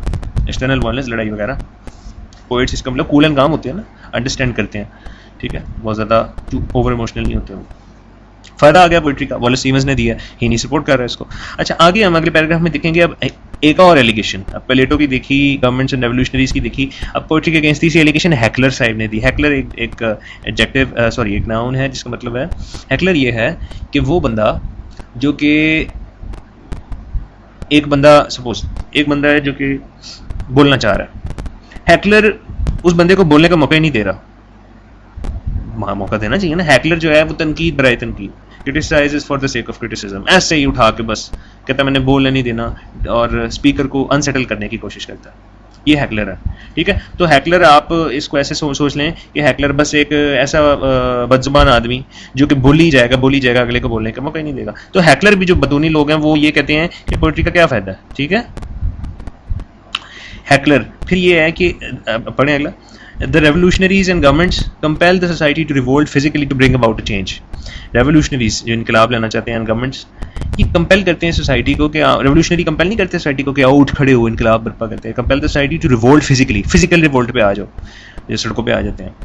To bring about a change, क्या हो हम लेके आएंगे चेंज, सड़कों पे आ जाओ, जो भी है 18 मार्च बाग जना, sorry Nasir Bagh. They believe in registering a protest on physical grounds, वो बिलीव करती हैं प्रोटेस्ट फिजिकल ग्राउंड्स पे लॉन्च होना चाहिए। Expressing physical brutal force resulting in riots, massacre and mass destruction at national level, ठीक है ना। तो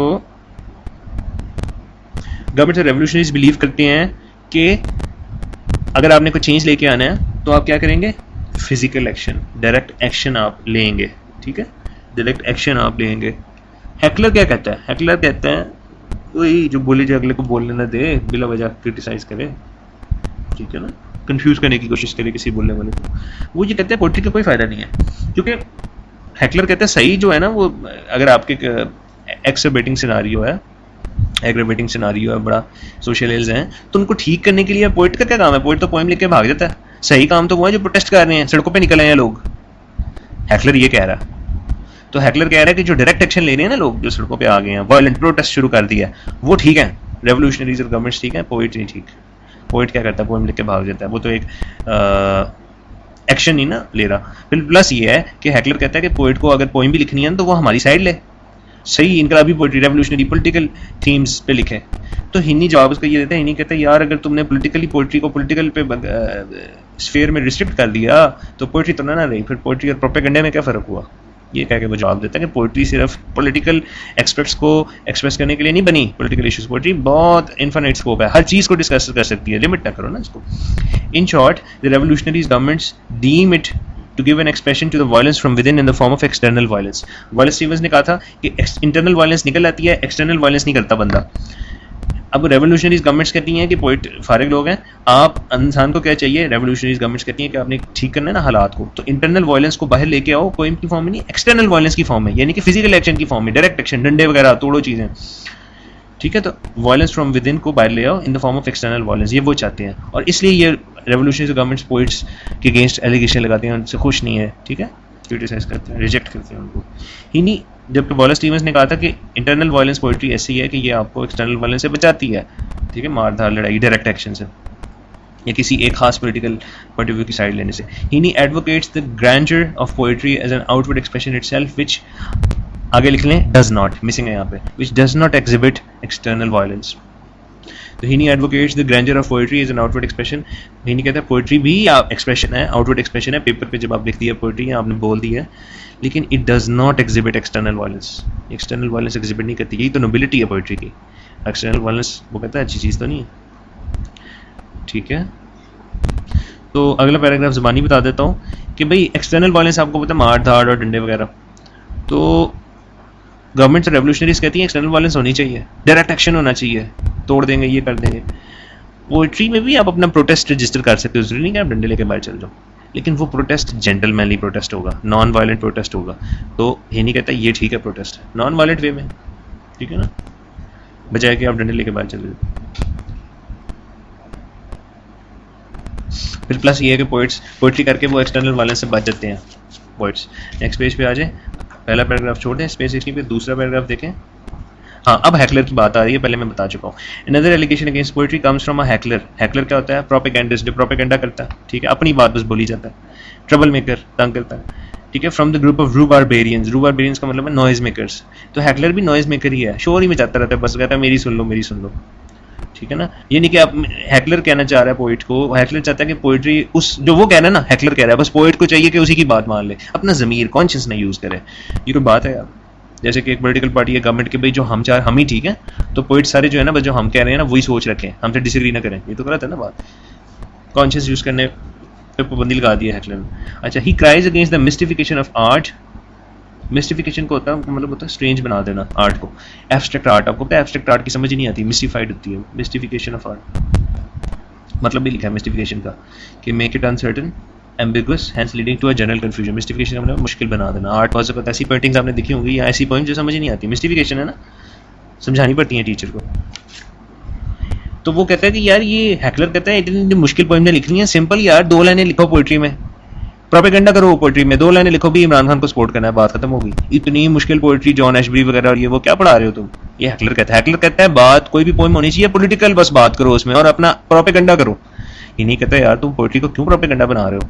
पोइट्री का तो यार ये लेवल नहीं है कि एक पॉलिटिकल पीपल्स पार्टी की सपोर्ट में तो पोइम्स लिखनी शुरू कर दे पोइट्री। ये तो पोइट्री का तो लेवल, अपने लोग का पोइट्री का तो बहुत बड़ा लेवल है। एक छोटे मोटे पॉलिटिकल पार्टी से इसे भी बड़ा इंसानी लेवल पे, ह्यूमन लेवल पे, जैसे रसल कहता है कि लोकल कॉन्फ्लिक्ट्स एंड डिस्प्यूट्स की बजाय बिगर ह्यूमनिस्ट, ह्यूमन लेवल पे ऑपरेट करे poetry. And it's appropriation by the grand supporters of aesthetics. तो हैकलर कहता है, नॉइज मेकर, वो ये कहता है कि भाई आपने मुश्किल को कर दिया है, पोइट्री को सिंपल रखो और प्रोपेगेंडा बनाओ, इसको सिंपल बात करो जी, इसको सपोर्ट करना है, इस पॉलिटिकल पार्टी इसको वोट देने हैं। हैकलर ये कहता है पोइट्री का रोल, तो ये नहीं कहता ये तो नहीं है रोल। मिस्टिफिकेशन ऑफ आर्ट अच्छी चीज़ है। अगर कोई बंदा आर्ट, मुश्किल आर्ट पेश कर रहा है, ठीक है, जो कि ठीक है आपको कंफ्यूज करती है, तो ये आपको समझ नहीं आ रही, इसमें आपका प्रॉब्लम है, आप उस बंदे की सोच नहीं पकड़ पा रहे जिसने मुश्किल चीज़ लिख दी है। कोई मुश्किल पोइम लिख दी है, इसका मतलब ये नहीं है कि वो पोइम गंदी है, आपको समझना चाहिए उसको। तो इसी इसकी ब्यूटी है, बल्कि कि अगर मिस्टिफाइड है तो उसकी ब्यूटी है उस पोइम की कि वो नेचुरल चीज़, नेचुरल पोइम से हटके है, हटके जो भी चीज़ हो मुश्किल शुरू में लगती है, समझ आ जाए तो फिर आप कहते हैं, प्रेज करते हैं उसकी। And it's appropriation by the grand supporters of aesthetics. दूसरा फिर प्रोपेगेंडिस्ट, ये हैकलर जो है, ये कहता है कि एक तो आपने मिस्टिफाई कर दिया, आर्ट को मुश्किल कर दिया, दूसरा बात है कि ये बस एस्थेटिक को जो सपोर्ट करने वाले हैं ना, एस्थेटिक्स को, बस वही पोइट्री को यूज़ कर रहे हैं, प्रैक्टिकल यूज़ तो नजर ही नहीं आ रहा। हैकलर कहता है मुझे हर बंदा पोइट्री लिख रहा है उसका एस्थेटिक पर्पस फुलफिल करने के लिए, एस्थेटिक नीड फुलफिल करने के लिए, इंसान की वो खूबसूरत चीज़ लिख दी है, खूबसूरती बस इसकी देखी। जो हैकलर कहता है को प्रैक्टिकल इस्तेमाल होना चाहिए, ये नहीं कि प्रोपेगेंडा होना चाहिए पोइट्री में, ये हैकलर कह रहा है। जो कि ही नहीं कहता नहीं, प्रोपेगेंडा नहीं होना चाहिए, aesthetic purpose is one of the purposes, लेकिन ये है कि निगेट ना करें इसको आप, एस्थेटिक पर्पस को। वाकई ये एस्थेटिक नीड पूरी करता है इंसानों की, लेकिन पोइट्री को लिमिटेड नहीं होना चाहिए कि फलानी पॉलिटिकल कॉज को, एक पॉलिटिकल पार्टी को, एक गवर्नमेंट को बस वो सपोर्ट करने लगना, ब्रॉडर लेवल पे देखना चाहिए। साइड्स, छोटी मोटी साइडें नहीं लेनी चाहिए, ऊपर जाके, ऊपर वाले लेवल पे जहाँ पे इंसान सारे बराबर हैं। अच्छा, तो वो 2 एलिगेशन लगाता है हैकलर कि एक तो ये मिस्टिफाई कर दिया, दूसरा ये अप्रोप्रिएशन का मतलब है यूज, सीजर यानी कि ना बाय द ग्रैंड सपोर्टर्स था, सिर्फ एस्थेटिक जो सपोर्टर्स हैं उन्होंने इसको यूज करना शुरू कर दिया है। प्रैक्टिकल पर्पस मुझे नजर ही नहीं आ रहा पोइट्री का, ये हैकलर का एलिगेशन है, क्योंकि हैकलर तो चाह रहा है पोइट्री को प्रोपेगेंडा बनाना, ठीक है। तो और हैकलर कहता है कि he believes that art and poetry can not change the destiny of man. Heckler कहता है आर्ट और पोइट्री से इंसान की किस्मत नहीं बदल सकती, यानी कि हैकलर कह रहा है कि आर्ट और पोइट्री में से आप एक अच्छा पाकिस्तान नहीं, यानी कि तब्दीली नहीं देख सकते अच्छे पाकिस्तान के ख्वाब की। ही नहीं कहते नहीं, आर्ट और पोइट्री ही तो है जो कि आप इंसान की किस्मत बदल सकते हैं। क्यों? क्योंकि आर्ट और पोइट्री में आप विजन देते हैं आइडियल वर्ल्ड का, आइडियल कंडीशंस का, बेहतर चीज़ का। वो विजन, आपको पता है विजन लीड्स टू रियलिटी। जिसका विजन होता है ना कि मैंने ये अचीव करना है, वो अचीव कर लेता है।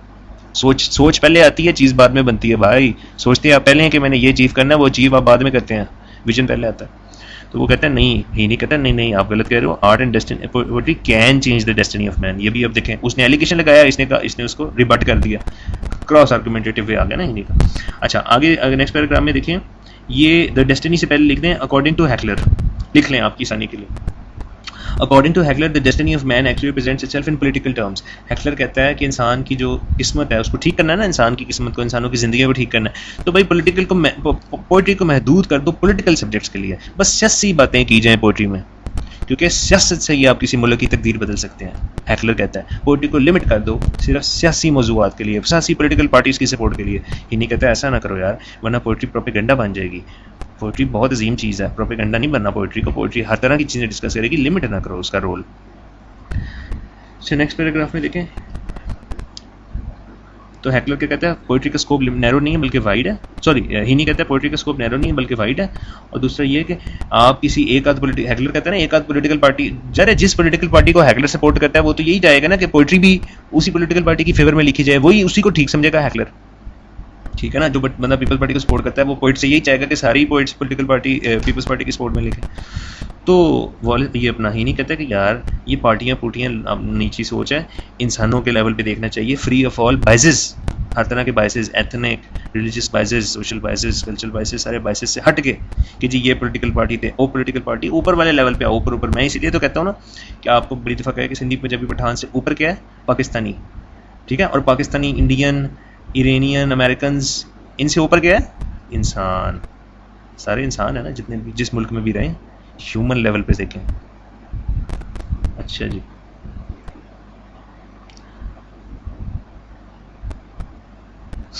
ये ही नहीं कहता है, ह्यूमनिस्ट लेवल पे देखो आप।